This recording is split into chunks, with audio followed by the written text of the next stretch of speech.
नमस्कार दोस्तों, स्वागत है आप सभी का मेरे YouTube चैनल @अनुराग तिवारी 7149 पर। आज हम जानेंगे कि अक्रूड फीस क्या होती है और इसे टैली में कैसे पोस्ट कर सकते हैं एक्सेल VBA की मदद से। प्रिय दोस्तों, मान लीजिए कि कुछ छात्रों की फीस अभी बाकी है, लेकिन वो अगली क्लास में प्रमोट हो चुके हैं। क्या आप बता सकते हो कि इसे अकाउंट में कैसे रिकॉर्ड करेंगे? प्रिय दोस्तों, इसे हम अक्रूड फीस के रूप में रिकॉर्ड करेंगे। इसका मतलब है कि वो फीस जो अभी तक मिली नहीं है, लेकिन हमें भविष्य में मिलेगी। तो प्रिय दोस्तों, अब हम इसे टैली सॉफ्टवेयर में कैसे पोस्ट कर सकते हैं? दोस्तों, ये बहुत आसान है। मैं एक्सेल VBA का इस्तेमाल करूंगा, जिससे हम डायरेक्ट एक्सेल से टैली में डेटा भेज सकते हैं। प्रिय मित्रों, पहले हम एक्सेल में अक्रूड फीस का डेटा तैयार करेंगे। फिर VBA कोड का इस्तेमाल करके ये डेटा टैली में पोस्ट करेंगे। इससे हमारा समय भी बचेगा और मैनुअल एरर की संभावना भी कम होगी। प्रिय मित्रों, अनुराग तिवारी की मदद से अब हम देखेंगे कि एक्सेल का डेटा सीधे टैली में कैसे भेजा जाता है। दोस्तों, स्कूल के सॉफ्टवेयर में एक्रूड फीस और एडवांस फीस ये दोनों बहुत ही इम्पॉर्टेंट होते हैं और काफ़ी कंफ्यूजन भरे होते हैं, है ना। एक्रूड मतलब क्या होता है, बात को समझिए। अभी जो फाइनेंशियल ईयर बीत गया 2023-24, है ना भाई, 1 अप्रैल 2023 को स्टार्ट हुआ और 31 मार्च 2024 को क्लोज हो गया। तो इस पीरियड में स्कूल में क्या हुआ कि कुछ बच्चों के पेरेंट ने कहा कि भैया हम मार्च के बाद आपकी फीस पे करेंगे।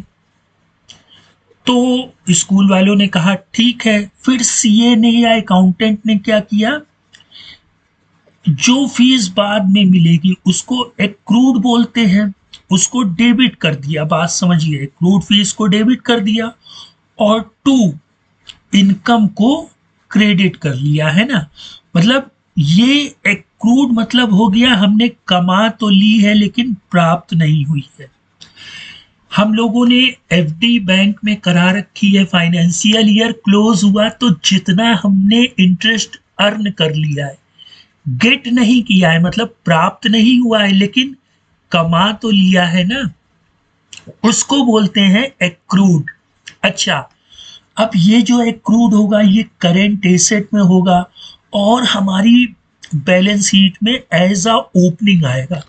देखिए, मैंने यहाँ पे एक्रूड फीस की अभी ओपनिंग ले रखी है। ओपनिंग बैलेंस मान लेते हैं कि 78,600 रुपए अभी रिसीव नहीं हुए थे। अच्छा भाई, रिसीव नहीं हुए थे तो अब करना क्या है, इस चीज को समझते हैं। हम लोग एक्रूड फीस को रिसीव करेंगे। कैसे रिसीव करेंगे भाई, डेट और अमाउंट से। दोस्तों, अभी ये क्या है, पूर्ण रूप से कंप्लीटेड ट्यूटोरियल नहीं है फॉर स्कूल सॉफ्टवेयर। इस वजह से अभी की जो मैं एक्रूड फीस की बात कर रहा हूं, यहां पर अभी कौन कौन से स्टूडेंट थे, है ना, वो अभी नहीं लाया हूं। अभी नेक्स्ट ट्यूटोरियल में जो आगे आने वाले ट्यूटोरियल्स होंगे उसमें मैं पूरी बैलेंस शीट स्कूल की लूंगा, कैसे हम लोग उस बैलेंस शीट की ओपनिंग टैली में पुटअप करेंगे और उसके बाद कैसे उसमें इस पूरी अकाउंटिंग होगी, वो चाहे एक्रूड फीस की हो या टीडीएस पेबल की हो या एडवांस फीस की हो। ठीक है, टैली में आप पूर्ण रूप से स्कूल की अकाउंटिंग कर सकते हैं। और हम लोग एक्सेल VBA की हेल्प से भी कर सकते हैं और साथ ही साथ ये जो आपको टेम्पलेट दिख रही है इंपोर्ट, इससे भी कर सकते हैं। ठीक है, तो घबराने की कोई ज़रूरत नहीं है। ये ट्यूटोरियल उनके लिए है जो स्कूल की अकाउंटिंग टैली प्राइम में करना चाहते हैं या टैली ERP में करना चाहते हैं, उनके लिए है। अच्छा, तो हम लोग पहले कुछ एक्रूड फीस यहाँ देख लेते हैं। टोटल मैंने कितना लिया, 14,200 है। अच्छा भाई, तो ये हम लोग यहाँ पर फीड करते हैं। अभी देखिए कोई भी एंट्री नहीं है, है ना। हम लोग चलते हैं और इस बटन पर क्लिक कर देते हैं, बस।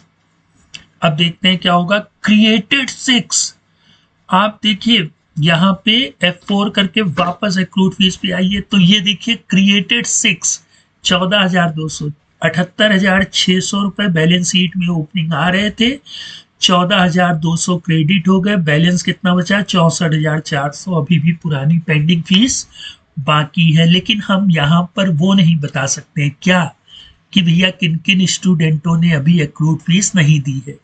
वो हम लोग आगे आने वाले ट्यूटोरियल में अंडरस्टैंड करेंगे, एनालिसिस करेंगे।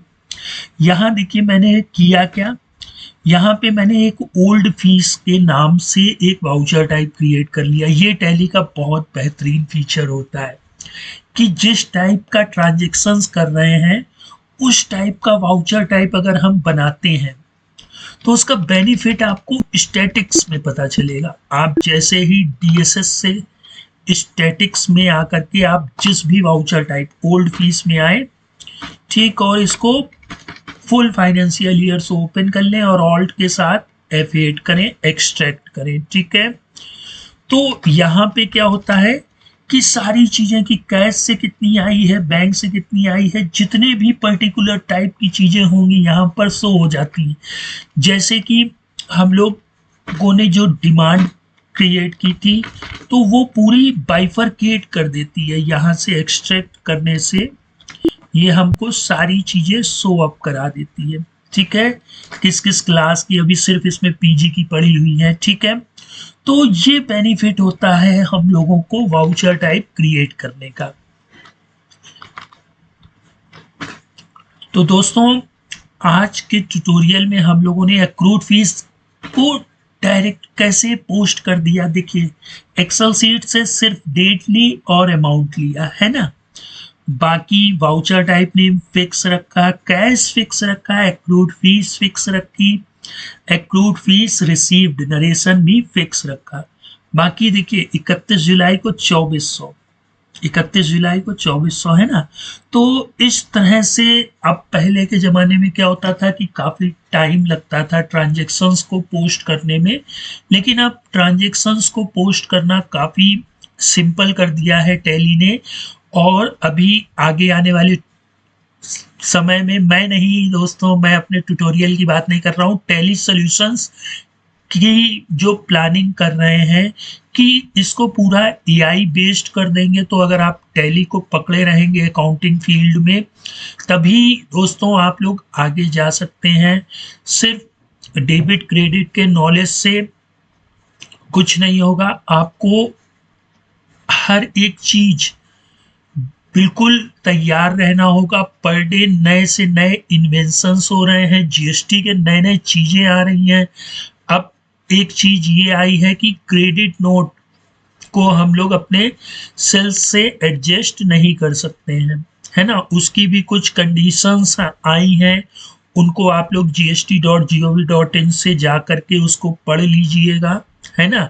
और भी देखिए पहले क्या था कि 2A आया, फिर 2B से मैंडेटरी कर दिया, अब IMS लाए हैं जिसको कंपलसरी या मैंडेटरी नहीं किया है, लेकिन आगे आने वाले समय में IMS को भी मैंडेटरी कर देंगे। तो इस तरह के जो रेगुलरिटी में बदलाव हो रहे हैं, अगर आप अकाउंट की फील्ड में हैं तो हर बदलाव, हर चेंज को आप लोगों को अंडरस्टैंड करना होगा। अगर आप अंडरस्टैंड नहीं करेंगे तो आप पीछे चले जाएंगे, क्योंकि जो भी चीजें हैं वो पर डे कुछ ना कुछ मार्केट में, इंडिया में, आप जिस स्टेट में रहते हैं वो घटित हो रही हैं। मार्केट के साथ चलना है, इंडिया के साथ चलना है, दुनिया के साथ चलना है। तो जो दुनिया में नए रूल्स एंड रेगुलेशंस आ रहे हैं उनको अंडरस्टैंड करना पड़ेगा। अगर अकाउंटिंग की फील्ड में है तो टैक्सेशंस में कितने बदलाव हो रहे हैं। टैली यूजर हैं, टैली लवर हैं, तो टैली सॉल्यूशंस के अंदर क्या हो रहा है, क्या क्या चीजें आई हैं। दोस्तों बहुत से लोग कहते हैं मुझको टैली आती है, मैं TDL की ही बात नहीं कर रहा हूँ। टैली में इतने इतने फीचर्स अवेलेबल हैं जो आप लोगों ने यूज नहीं किए होंगे। आप अगर डिस्प्ले मोर रिपोर्ट में जाएं और एनालिसिस वेरिफिकेशन में जाएं, ठीक है, और डेटा एनालिसिस में आए, तो यहाँ देखिए ट्रांजेक्शन्स ऑन हॉलीडे, आपने देखा है हॉलीडे आप किस चीज से मनवाना चाहते हैं। अभी देखिए बाय डिफॉल्ट तो यहाँ पे संडे का दिखा देता है वीकली ऑफ, ठीक है। आपको हॉलीडे कॉन्फ़िगरेशन करना है, सैटरडे को कौन सा ट्रांजेक्शन हुआ है ये देखना है। आप देख सकते हैं, बस सेटअप करेंगे, ये देखिए सैटरडे के कौन कौन से ट्रांजेक्शन्स हुए हैं ये आ गए हैं। इसमें कोई टीडीएल या कोई रॉकेट साइंस नहीं लगाया गया है, ठीक है। यहाँ पे बहुत सी बेहतरीन बेहतरीन चीजें इन्होंने दे रखी हैं। पेंडिंग एडवांस दे रखा है, transaction in holiday, fixed asset analysis अगर करना है। अभी तो मैंने कोई फिक्स्ड एसेट इस कंपनी में नहीं बनाया है ना। रिपीटेड ट्रांजेक्शन, ये देखिए ट्यूशन में 412 बार रिपीट हुआ है, स्टूडेंट में 411 बार रिपीट हुआ है। नहीं विश्वास है एंटर करिए, ये देखिए डेट भी दे देगा, है ना, बिना टीडीएल के कितनी बेहतरीन रिपोर्ट दे रहा है। तो इस तरह की चीजों का नॉलेज होना चाहिए, ठीक है। आप अगर सेल्स वाउचर में आते हैं, और अभी तो खैर ये प्रिंट नहीं होगा, है ना, हम लोगों को अगर हम क्रिएट करते हैं और F8 पर जाते हैं, तो क्या कभी आप लोगों ने इसके कॉन्फ़िगर्स को समझा है? क्या इसमें चीजें दी गई हैं, इनको करके देखिए। ये देखिए डिजिटल सिग्नेचर भी टैली प्राइम 5 में आ गया है। स्ट्रिप व्यू है ना। एक्सपोर्ट डिटेल आपको प्रिंट पता लगा, एक्सपोर्ट डिटेल्स आ नहीं रही है, अब आप परेशान है, ढूंढ रहे हैं। तो टैली में कहीं कुछ कस्टमाइजेशंस ठीक है अपनी जगह, लेकिन कुछ चीजें टैली ने छिपा करके रखी हैं, और हर रिपोर्ट में आपको F12 मिलेगा। सेल्स वाउचर में जाएं, सेल्स को प्रिंट करें, तब भी आपको F12 कॉन्फ़िगरेशन मिलेगा। आप लेजर क्रिएट करेंगे, ठीक है, क्रिएट कोई भी ब्लेजर करें, आइटम करें, कुछ भी करें, ग्रुप करें, तो वहां पर भी F12 कॉन्फ़िगरेशन मास्टर्स स्क्रीन में, रिपोर्ट स्क्रीन में, ट्रांजेक्शन स्क्रीन में, ठीक है। टैली हो या कोई भी हो, तीन ही चीजें तो होती है, मास्टर, ट्रांजेक्शन और रिपोर्ट, और तीनों में टैली ने क्या दे रखा है, F12 कॉन्फ़िगरेशन। तो अरे भैया आप लोग F12 कॉन्फ़िगरेशन को भी तो सीखें, ठीक है। इस तरह से टैली को अंडरस्टैंड और एनालिसिस करें। सिर्फ ये नहीं होता है कि कॉन्ट्रा वाउचर F4 से फीड होता है तो हमको टैली आती है ना, हम डेबिट क्रेडिट कर लेते हैं तो हमको टैली आती है, ऐसे टैली नहीं सीखते हैं। मुझको भी पूरी टैली नहीं आती, किसी को भी नहीं आती भाई। जिसकी पकड़ है, जिसकी जरूरत पड़ी, अब जरूरत पड़ रही है सेल्स इनवाइस को चेंज करने की, तो भैया जब सेल्स इनवाइस में हमारे पास टैली का जो F12 कॉन्फ़िगरेशन है उसको आपने देखा, ये सारी चीजें शो मोर पे आइए, ये देखिए नीचे 73 तक की चीजें दी हुई हैं, आप क्या क्या कर सकते हैं। प्रिंट फॉर्मेट है, प्रिंटर है, जनरेटेड बाय लिख के आता है कि जनरेटेड बाय इनवाइस, तो आप क्या इसको चेंज करें, है ना। इस तरह से जीएसटीएन दिख नहीं रहा है, अब परेशान है क्या हो गया। तो इस तरह की चीज़ों को दोस्तों आप लोग F12 कॉन्फ़िगरेशन में बहुत सी चीज़ें सॉल्व हो सकती हैं। ये एक आप समझ लीजिए ब्रह्मास्त्र हो गया है ना, कि हमें लेज़र करेक्शन करना है, लेज़र में कोई चीज़ नहीं आ रही है, पहले तो आती थी अब नहीं आ रही, क्या गलती हो गई, तो F12, वाउचर में F12, रिपोर्ट में F12, प्रिंटिंग में F12, F और 1 और 2, ठीक है। तो दोस्तों हमारा टॉपिक जो था वो एक्रूड फीस का था, और मैं उम्मीद करता हूँ कि आपको एक्रूड फीस के विषय में जानकारी हो गई होगी।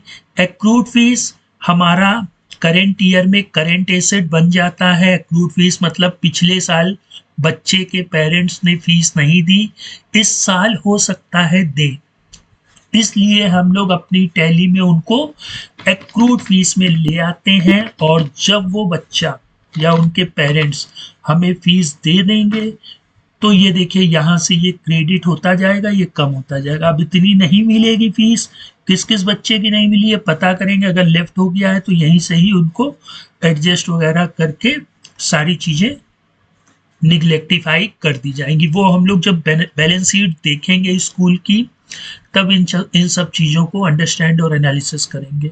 ठीक है, तो दोस्तों टॉपिक कैसा लग रहा है कमेंट बॉक्स में जरूर बताइएगा। फिर मिलते हैं नेक्स्ट टाइम। गुड बाय दोस्तों।